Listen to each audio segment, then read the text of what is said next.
Today, we're going to dive deeper into 10-stroke rolls and talk about some finer details that you might not have known about before.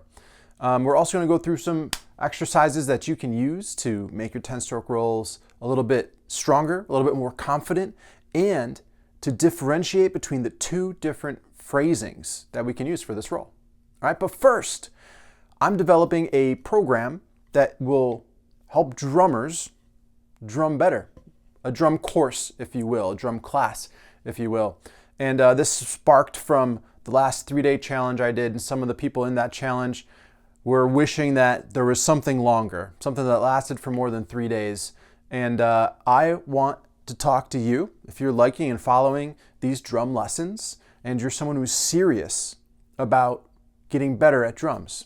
I want to hear from you and about what's important to you in a drum class and what you would find most valuable in some sort of drum class so that I can create something that truly targets your biggest needs.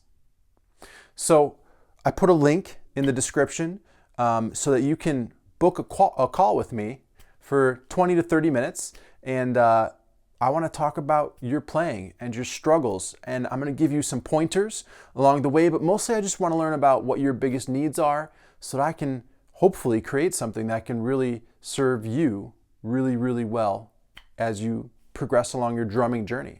All right. So if you're interested, click that link and schedule a call with me. It's free for your time.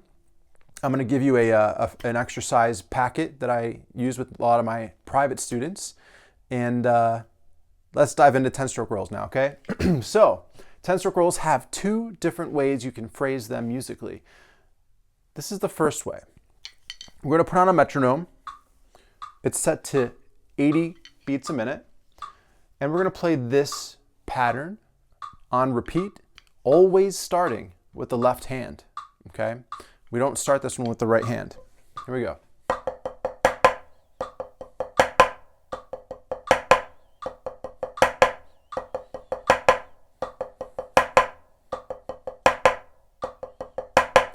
That's it. Two big accents on the end.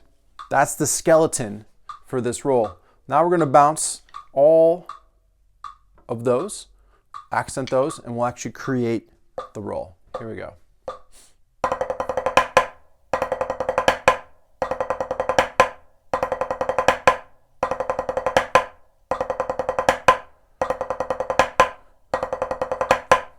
All right, so that is one phrasing for a 10-stroke roll. The next phrasing we're going to look at is right here. Okay, what is similar is that there's two accents. That's not going to change. That's part of the 10-stroke roll, like 2, 4, 6, 8, 9, 10. Okay, they always start on the left. That's like a 10-stroke roll rule. Okay, 99% of the time that you see this in repertoire, in music, it's always on the left hand. All right, it's just how the roll is used in its phrasing. It's usually a start of a phrase. So by playing it on your left, you're able to end it on your right, which is a powerful hand to end on your right. So because it's used in the beginning of a phrase, we're usually going to start with our left so that we can end it how we end it. Let's do it at 80 again. But we got a 5-lit now. So we're condensing it a little bit. Okay, here we go. Ready?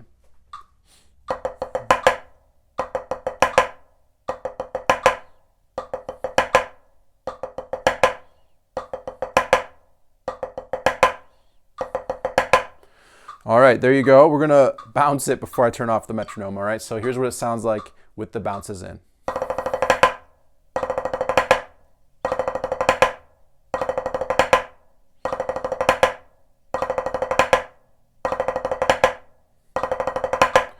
All right, so the counting for these things, if you are someone who wants to count, is 1E and 2E.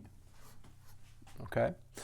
Now there's tons of different ways you can count a 5-lit, and they're usually like homegrown ways, the ways that people create and do on their own. And the way that I like to count a 5-lit is using a 5-syllable name, and the one that I always use is David Letterman. Okay, so I'll be counting it as David Letterman tap, David Letterman tap, David Letterman tap. All right, I'm not going to write that all in there, but that's how I do it. The goal, what needs to happen, is that this lines up on the click of the metronome. So you got a click here and a click here. Whereas this roll, you got a click here on the metronome, and the next click is here. So it's extended by a whole 16th note. This one's compressed by a 16th note, okay? That changes the phrasing. So here are two different exercises that you can use to develop your 10-stroke rolls, okay? First one is just going to be that pattern. You're going to play it twice, and then you'll play it as a roll twice. We're going to start this at 80 beats per minute. Check it out here, and we're going to play the exercise, starting with this phrasing. Ready? 1, 2, here we go, and.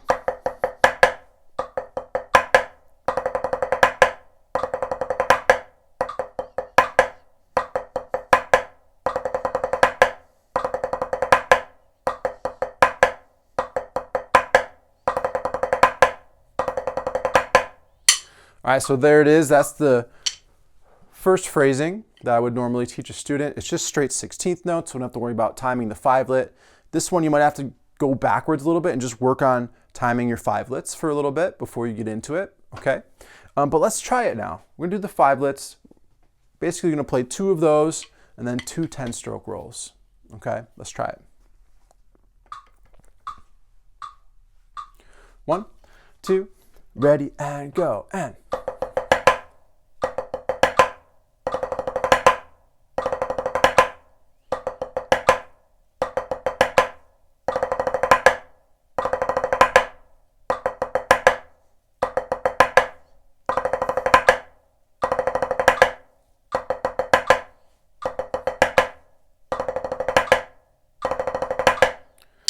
All right, so now there's a detail we can talk about, and it's with this phrasing specifically. And it's honestly the way that I usually will think about my 10-stroke rolls.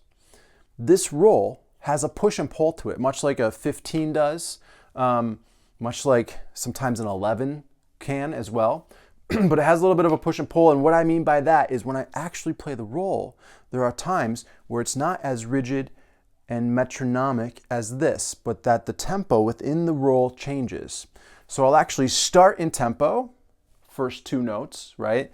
If only the first note is the one that's in tempo, then there's really no sense of what the tempo is. As soon as the tempo, or as soon as the second note gets played, that's your lock-in of your tempo, right? But then these 3 notes can expand. They can grow out a little bit, but then those are back in time.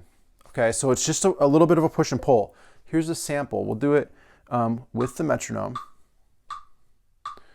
Okay, so this is all happening within tempo. We're still trying our best to make sure that's lining up on the click. Let's see if you can hear the difference. This part is going to be in time. The roll is going to be flexed. Here we go.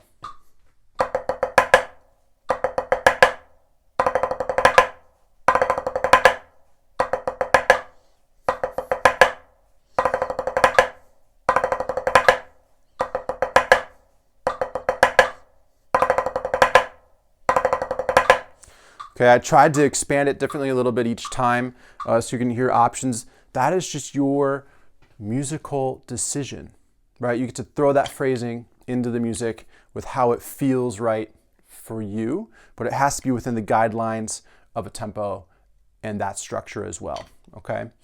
So those are some of my 10-stroke roll tips, all right? If you have questions about rolling in general, I do have a video about just improving your rolls and techniques and exercises you can use to do that. So check out that video.